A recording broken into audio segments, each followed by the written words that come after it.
air Oh, nak panas. pergi ni, nak pergi kaunter. Cakap ada letak air panas. Cuma tak apa tanya mata kita. Sistem air panas kan? Dia air panas. Okey, jap. Kat mana ada? Alright. Assalamualaikum dan selamat sejahtera kepada pensyarah dan juga kepada rakan-rakan yang menonton video ini.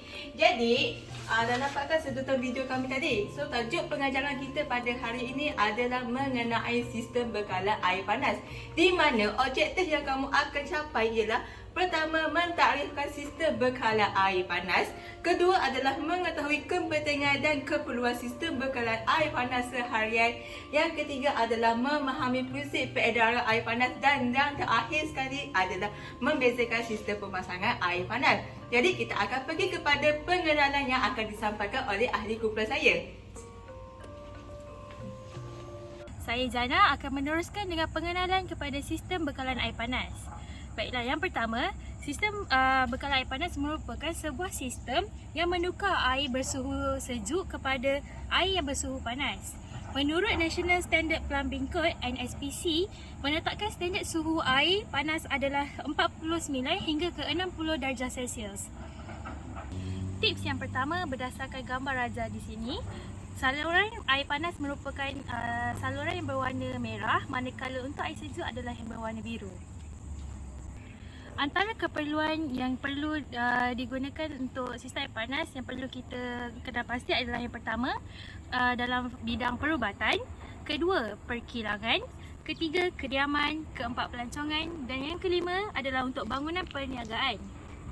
Seterusnya, faktor-faktor yang menehatkan penggunaan sistem bekalan air panas adalah yang pertama, iklim negara yang terlalu panas, yang kedua, kedudukan ekonomi, dan yang ketiga, kos yang tinggi, keempat, permintaan yang terhad, kelima, kurang kepakaran, dan yang terakhir adalah taraf hidup seseorang.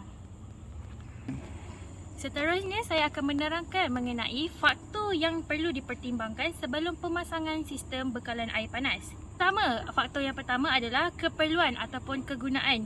Mengapa kita perlunya air panas ini? Contohnya adalah untuk tujuan mencuci, memasak, mandi dan sebagainya. Faktor kedua merupakan tempat. Contohnya tempat atau bilik yang mana memerlukan bekalan air panas. Contohnya adalah di dapur untuk memasak dan bilik air untuk mandi. Ketiga adalah untuk kadar aliran.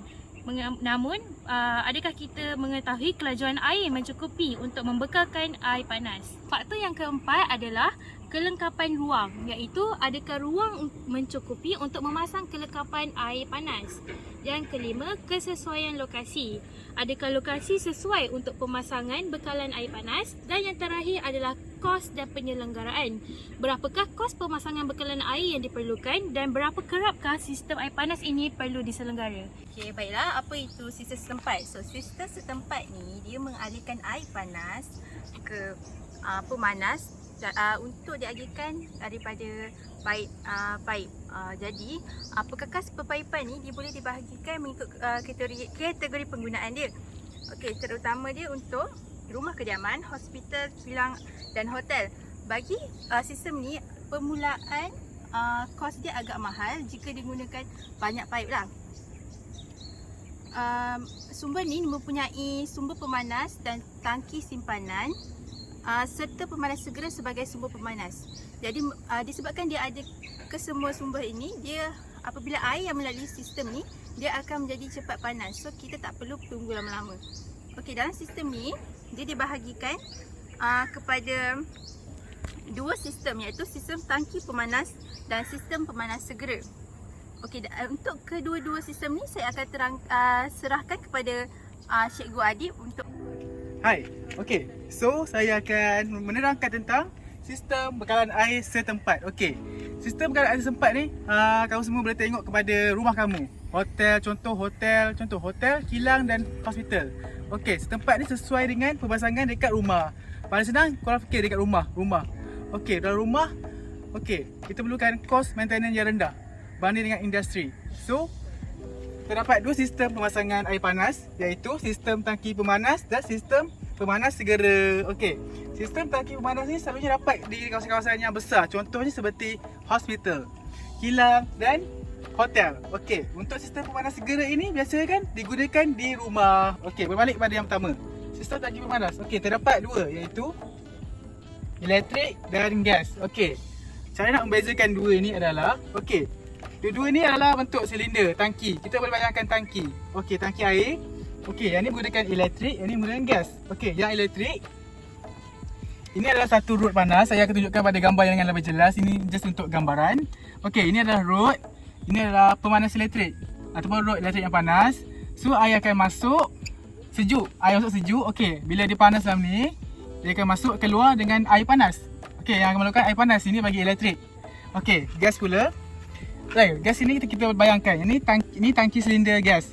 Bawah ni pemanas ataupun api yang biasa tengok dekat dapur. Gas adalah dapur gas. Okey. So bila air sama kat macam ni, air masuk, air sejuk. Bila air keluar, air panas. So dia akan masuk sini, dia akan panas kat sini. So bila air keluar, dia akan jadi panas. Okey, untuk sistem pemanas elektrik pula, selalunya kita nampak dekat bilik air. Dia just simple, just ada lekat berinding. Okey, dia sama je konsep dia.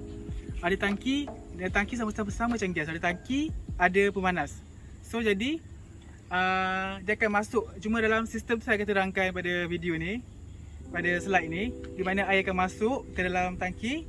Dia akan melakukan pemanasan melalui rod elektrik. Okey, bila air sejuk masuk, dia akan melakukan pemanasan air melalui rod pemanas. Okey, bila air dah panas, dia akan salurkan air yang sejuk tadi jadi air panas. Okey, di sini adalah terdapat gambar, di mana terdapat gambar pemasangan sistem gas, air panas bagi elektrik. Kita pergi ke yang ketiga pula, sistem pemanasan solar. Okey, seperti dilihat dalam gambar rajah. Okey, yang pertama yang hijau ialah solar thermal collector, di mana ialah pengumpul cahaya matahari ataupun haba untuk dijadikan sebagai sumber tenaga untuk melakukan pemanasan. Okey. Yang kedua adalah primary circuit. Okey, ini adalah untuk salur tenaga haba tadi ke elektrik untuk menjadikan sumber elektrik. Okey. Yang ketiga yang color pink tu, color merah jambu iaitu water storage tank ataupun tangki air, tangki simpanan air. Okey, yang ketiga, yang keempat tu yang kuning ialah pump, water controller and other part. Okey, iaitu adalah pump air. Pump air menyalurkan air dari tangki ke rumah. Okey, yang kelima water heater. Boleh nampak ni, water heater tu yang color nampak ada api tu. Okey, daripada tenaga haba tadi dia akan salurkan ke direct terus ke pemanas air. Okey, di situ berlakunya proses pemanasan air ataupun proses pembakaran. Okey. Bila air sudah panas dalam tangki tu, tenaga haba disalurkan kepada tangki air. Tenaga daripada pemanasan tadi disalurkan kepada tangki air. Dia akan salurkan ke rumah, iaitu contohnya first floor, tingkat pertama. Tangki air ataupun bathtub ataupun kolam air. Jadi sistem air panas akan salur ke rumah. Okey, itu sahaja untuk penerangan bagi sistem pemanas solar. Apa itu sistem dana berpusat? Sistem dana berpusat ni banyak digunakan dalam industri yang tinggi, iaitu industri kilang, hospital ataupun bangunan yang mempunyai ketinggian yang tinggi. Kerana untuk memenuhi keperluan air panas yang secukupnya. Disebabkan kita menggunakan tangki simpanan, air panas ni akan disimpan di sebuah tempat sebelum diagihkan kepada paip agihan. Disebabkan kita menggunakan tangki simpanan, jadi tangki simpanan kita haruslah mempunyai penebat yang baik. Kenapa perlu penebat yang baik? Sebab untuk mengelakkan pengguna seperti kita terpegang tangki simpanan dan melecup. Okey, untuk sistem ni dia ada kebaikan dan keburukan. Jadi kebaikan dia, kos untuk sistem ni menggunakan kos penyelenggaraan yang rendah. Kedua, bekalan air panas diperolehi dengan segera kerana kita menggunakan tangki simpanan. Ketiga, dia hanya menggunakan satu ruang untuk meletakkan dandang. Terakhir, kos bakar murah dan bersih kerana menggunakan arang. Keburukannya, terdapat banyak perpaipan berbanding dengan sistem setempat. Kedua, suhu air tetap sama kerana dia sentiasa panaskan air itu. Terakhir, jika berlaku kerosakan dandang secara menurut, sistem ini tidak boleh berfungsi. Keburukan dia, apabila satu sistem tu rosak, kesemua sistem yang itu panas dia akan lumpuh. Sebagai contoh, kita ambil industri makanan.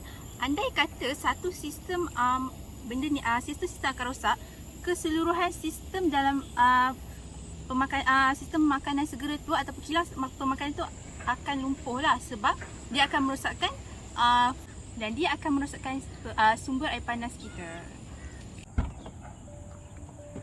Okey, pada part saya akan menceritakan tentang sistem dandang berpusat.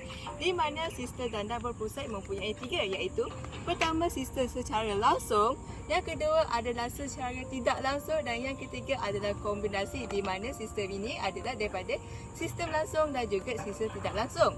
Okey, kita beralih kepada gambar rajah yang seterusnya, di mana itu adalah kriteria air di dalam dandang. So nampak tak yang warna kuning itu adalah dandang. Sebenarnya dandang ini adalah tangki air dan dia mengalami berlakunya proses pemanasan air. So bila awak tengok dekat situ, yang warna merah adalah pipe yang untuk sistem air panas dan yang warna biru adalah pipe untuk sistem air sejuk.